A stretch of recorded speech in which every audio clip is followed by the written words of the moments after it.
ऐकूया पिंजऱ्यातला बाप.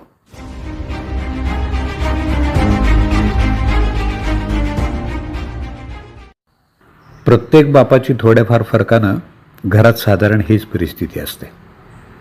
वाढलेलं वय, मानसिक ताण सहन होत नसतानाही त्या आरोपांसाठी सामोरं जावं. तुम्ही आमच्यासाठी काय करून ठेवलं, हा एक सर्वसाधारण आरोप असतो आणि तो सगळ्याच बापांच्या विरुद्ध केला जातो.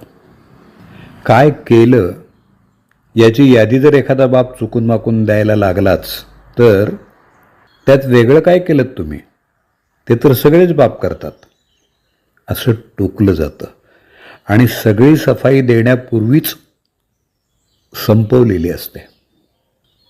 तुम्ही आम्हाला प्रोत्साहनच दिलं नाही, असा आणखी एक आरोप असतो. प्रोत्साहन द्यायचं म्हणजे काय करायचं? मुलांना जसा परफॉर्मन्स दाखवला असेल त्यानुसार त्यांना आपलं करिअर निवडलेलं असतं. अगदी इंजिनियर जरी झाला तरी मुलगा असा आरोप करतोच. त्यावेळी विचारच करत नाही की बापाने इंजिनिअरिंगची फी भरताना किती ओढाताण करून घेतली होती. तुम्हाला दूरदृष्टीच नाही. ज्यावेळी घरं स्वस्त होती तेव्हा 4 खोल्या आणि कार पार्किंग असलेला ब्लॉक घ्यायला काय हरकत होती? अशा प्रकारचा आणखी एक आरोप असतो. 3 खोल्या घेताना अधिकचे पैसे भरण्यासाठी बापानं काढलेलं कर्ज फेडण्यासाठी आणखी एक पार्ट टाईम नोकरी केलेली असते, हे मुलगाही विसरतो आणि त्याची आई पण. माझा एक मित्र आहे, वकिली करतो. वकिली ठीक सुरू आहे. त्यानं लग्न केलं त्यावेळी त्याची बायको BComच्या शेवटच्या वर्षाला नापास झाली होती.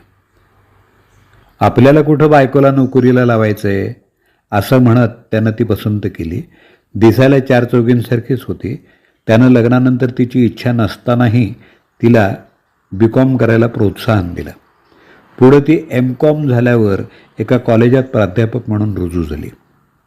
तुम्हाला माहीतच आहे प्राध्यापकांना पगार किती येतो.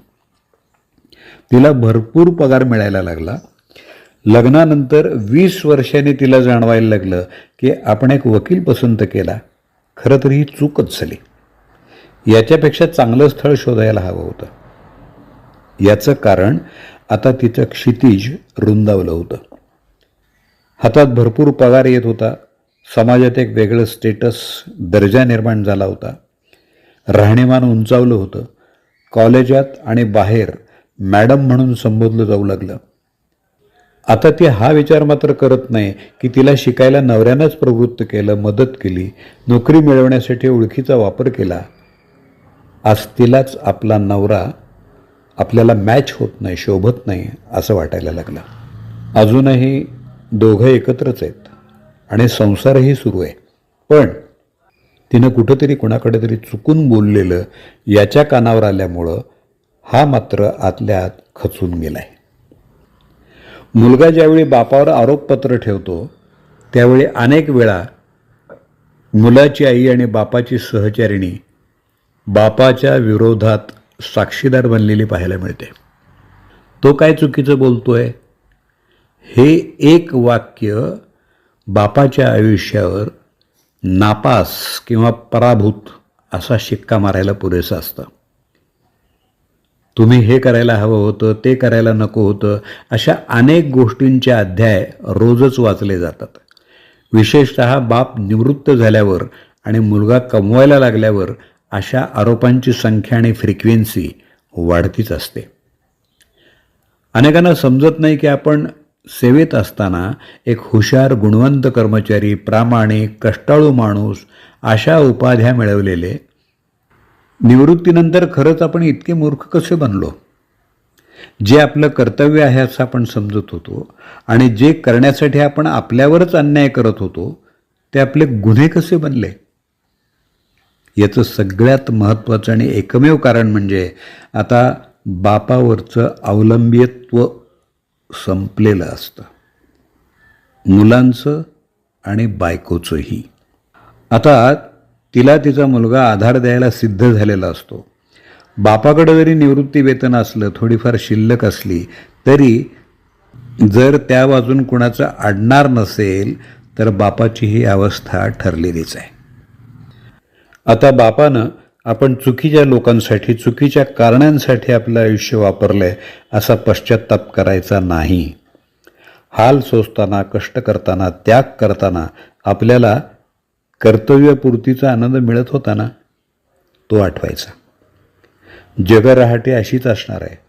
प्रत्येक बापाला आरोपीच्या पिंजऱ्यात उभं राहायला लागणारच आहे. आता असे आरोप झाले तर लगेच कबुली जबाब द्यायचा आणि पुढचा वाट टाळायचा. मित्रांनो, ज्यांच्यासाठी त्याग केला, कष्ट सोसले, त्यांच्याशी वाद घालायचे प्रसंग टाळणं हे तर आपल्या हातात आहे ना. एका त्रयस्थ भूमिकेतून या आरोपांकडे पाहायचं आणि बोध घेत पुढचं आयुष्य आपल्याच धुंदीत सकाळ संध्याकाळ मित्रांबरोबर व्यतीत करायचं. त्यांच्याशी समक्ष तर कधी फोनवर गप्पा गोष्टी करायच्या. छोट्या मोठ्या सहलीचा आनंद लुटायचा प्रयत्न केला पाहिजे. पुस्तकं वाचायची, TV, मोबाईलवर वेळ घालवायचा, आपले छंद जोपासायचे, नातेवाईकांच्या सुखदुःखात सहभागी व्हायचा प्रयत्न करायचा. नोकरीत असताना हे राहून गेलं होतं. हा शहाणपणा आहे. मित्रांनो, शेवटी आपल्या नजरेसमोर दिसेल असं एक वाक्य लिहून ठेवायचं आहे. चलो ये भी दिन जाएंगे, ये तो होना ही था.